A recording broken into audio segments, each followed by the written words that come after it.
गसाइगाव महकुमानि सिङाव थानाय बावैसो सिगां कासियाबारि रामदेव डेभिड मार्सि इंलिश स्कुलनि लंपट गोरायुं डेभिड ब्रेन बसुमतारीनि हेंथायै जमदुवार दख'रा बर' फरायसा आफादनि गाहाय नेहाथारि पबित्र बसुमतारी बिथाङा गोख्रों सोंखारिदों। थांनाय 11 फेब्रुवारि खालाराव डिवाइन मार्सि इंलिश स्कुलनि गोरायुं डेभिड ब्रेन बसुमतारी लंपटआ गावनिनो साबा उन्दै उन्दै फरायसुलिफोरखौ जिनाहारि खालामनायनि जाथायाव ओनसोलनि रायजो राजाफ्रा जायगायावनो हमनो हायो आरो रायजोनि खौसेथियाव पुलिस बिफाननो खानानैबो हरनाय जायो। बे जाथायखौ नोजोर बोनानै जमदुवार दख'रा बर' फरायसा आफादा दायनिगिरिखौ गोख्रोंनिफ्राय गोख्रों साजा होनांगौ होननानै जोंनि खौरांनि गेजेरजों सोरखारनिसिम दाबि दैखांदों। गिबियावनो बड'लेण्ड बुब्लि खौरां बिजोंनि नायगिरि बिथांमोननिसिम बे समाव जमदुवार दख'रा दुलाराय बर' फरायसा आफादनि जानानै मोनाबिलिनि खुलुमनायखौ जासिहरबाय। दा दिनैहाय जोङो नैबे बड'लेण्ड बुब्लिनि जे रादाबनि गेजेरजों जोङो माखासे खोथाफोरखौ रायजो राजाफोरनि सिगाङाव फोरमायहरनो सानदों जे थांनाय मैया जे मोनसे कासियाबारि रामदेव जे मोनसे डिवाइन मार्सि इंलिश मिडियाम स्कुलाव मोनसे खास्रि बिस्रि जे जाथाय जानानै थांबाय। दा बेनि सायाव जोङो जमदुवार दख'रा दुलाराय बर' फरायसा आफाद हिसाबै जोङो गोथौयैनो दुखु मोननाय फोरमायदों।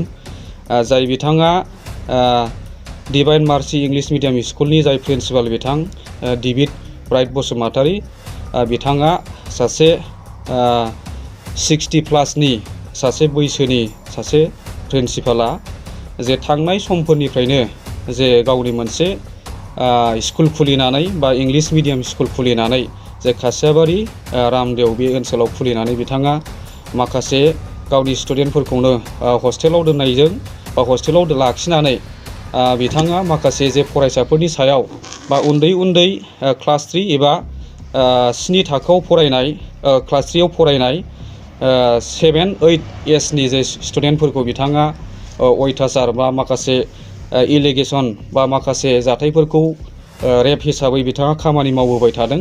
दा बेनि सायाव जोङो जमदुवार दख'रा दुलाराय बर' फरायसा आफाद हिसाबै जोङो गोथौयै दुखु मोननाय फोरमायदों। मानो होनोबा बिथाङा सासे प्रिन्सिपाल जानानै जे फरायसाफोरनि सायाव मोनसे अगियान आखु दिन्थिनाया मोनसे समाजाव गनायजाथावै बेयो मोनसे आखु जादों। दा बे हिसाबै ओनसोलनि माखासे सुबुंफोराबो बा बिथांनि सायाव खोब दुखु मोननाय फोरमायनायजों लोगोसे जों जमदुवार दख'रा दुलाराय बर' फरायसा आफाद एबा कासियाबारि इउनिट एबसुखौ लाफानानै जे बिथांमोना माखासे खौरां हरनायनि गेजेरजों बिथांखौ मैया जे बिथांनि अगियान आखुखौ खामानि मावनायखौ मोनथिनानै बा खौरां मोननानै लोगो लोगो दालाइसा आफादनिफ्राय थांनानै बा समाजारि माखासे दैदेनगिरिफोर थांनानै ओनसोलनि माखासे गागि दैदेनगिरिफोर थांनानै बा गारजेन जाय स्टुडेन्टफ्रा गाज्रि खामानि खालामजादों बा देहायारि सोमोन्दो खालामजादों बै फरायसानि बिमा बिफाफ्रा थांनानै बिथांखौ माखासे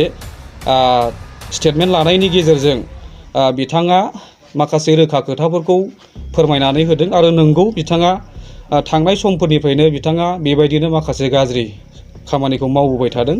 दा बे हिसाबै बिथांखौ साबकाटा जे मोनसे आउटपस्टनिफ्राय आइसि बिथांखौ कन्टेक्ट खालामनायनि गेजेरजों बिथांखौ जोङो एरेस्ट खालामहोनाय जादों। मानो होनोबा जों एरेस्ट खालामहोनायनि खारना बेनो जाहाथे इयुनाव गुबुन जाय प्रिन्सिपालफोर एबा फोरोंगिरिफ्रा जाहाथे गावनि असे फिसाजों समान बा फिसौजों समान स्टुडेन्टफोरखौ बा फरायसाफोरखौ जाहाथे इयुनाव बेबायदि मोनसे गाज्रि नोजोरजों गाज्रि आखल आखुजों जाहाथे बेबायदि दा खालामथों।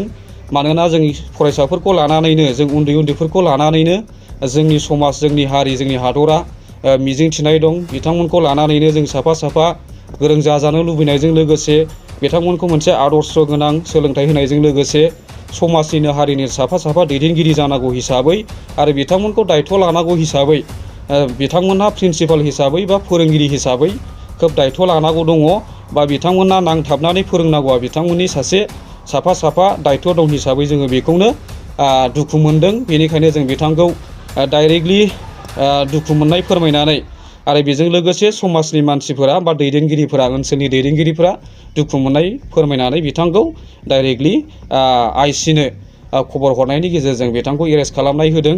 दा बेनिखायनो जोङो फैगौ समाव जाहाथे मोनफ्रोमबो बिथिङाव साफ्रोमबो फोरोंगिरि आरो टिचारफोरखौबो बा गुबुन गुबुन स्कुलनि बा साफ्रोमबो फोरोंगिरिफोरखौ जोङो बेखौनो खावलायहरनो सानो जाहाथे साफ्रोमबो फोरोंगिरिफ्रा गाव गावनि स्टुडेन्टफोरखौ बा फरायसाफोरखौ जाहाथे खोब मोजां नोजोरजों बा नांथाबनानै गाव गावनि स्कुलनि बा फरायसाफोरखौ मोजांथारै फोरोंनो दायथ' लायो आरो इयुनाव जाहाथे बेबायदि खामाय दामावथों साफ्रोमबो फोरोंगिरिफ्रा बा टिचारफ्रा जों बेखौनो जुमदार दख'रा दुलाराय बर' फरायसा आफादनि जानानै जों खावलायहरदों आरो बेखौनो जों खावलायनो सानबावदों मानोना जोंहा दानि थासारिया जोबोद नांथाबनांगौ जुजिनांगौ दं हिसाबै मेनानो जोंहा सोलोंथाइ जानानै फैदों। बेनिखायनो जों सोलोंथायाव खोब सिरियासलि जोङो फोरोंनांगौआ जों साफ्रोमबो बिमा बिफा एबा फोरोंगिरिफोरनि सायाव दायथ' थायो।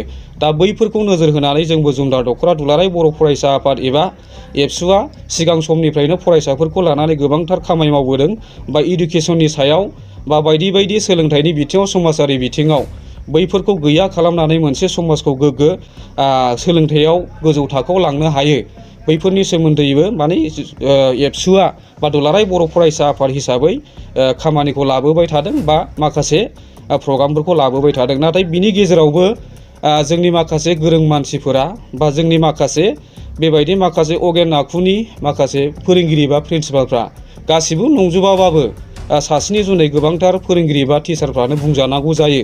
दा बैफोरखौ बिथिंखौ जोङो नोजोर होलायो बा मोजां सिन्था धारा खालामलायो बेखौनो जोङो जुमदार दख'रा दुलाराय बर' फरायसा आफादनि जानानै जोङो खावलायहरबाय जाहाथे फैगौ समफोराव जों खोब मोजांथारै गावनि फिसाबादि गावनि असे आंगोनि न'खरनि साननानै जाहाथे जों साफ्रोमबो फरायसाफोरनि इयुन जिउखौ नस्थ' खालामा बेखौ जोङो खावलायहरनाय थाबाय आरो बिथांखौ मोनसे आयेनारि बेब'स्थानि गेजेरजों जाहाथे प्रसासना गोख्रोङै साजा होयो जों बेखौनो जुमदार दख'रा दुलाराय बर' फरायसा आफादनि जानानै जोङो बेखौनो खावलायहरनाय थाबाय। गोजोन्थों। गोजोनथाव खौरां। आसामाव थानाय बयनिख्रुइबो साबसिन सोलोंथाइ होग्रा मिरुफोरनि गेजेराव टेक बुस्टाराबो गंसे। क'क्राझार जिल्लानि सिङाव थानाय CST फिसारि मावख'नि साखाथियाव थानाय खारगावआव बे टेक बुस्टारा दङ। बेयाव बयनिख्रुइबो मोजांसिन सोलोंथाइ आरो नेम सोलिनाय गोग्गो थाखो खथानि सुबिदा दङ। सारा भारतनि गेजेराव सायख'जानाय बायदि सोलोंथाइजों सोमोन्दो थानाय फोरोंगिरिफोर दङ। टेक बुस्टाराव प्रफेशनेल जार्नालिस्ट आरो टेकनिकेल कर्सफोरखौ होनाय जायो। 24 घन्टा रैखाथिनि थाखाय मोजां सुबिदा आरो टेक बुस्टारा नोंथांमोनखौ सौहैहोगोन नोंथांनि थांखिसिम। टेक बुस्टारा नोंथांनि सिमांखौ जाफुंसारनांगौनि थाखाय गांल' नङा साहस आरो गोहोबो होगोन। सोलोंथाइ लाखांनायनि उनाव 100% प्लेसमेन्टनि खाबु दङ। सोलोंनो गोसो गुदुं बिथांमोना 9395695095 जानबुं नाम्बाराव जगाजग खालामनो हागोन।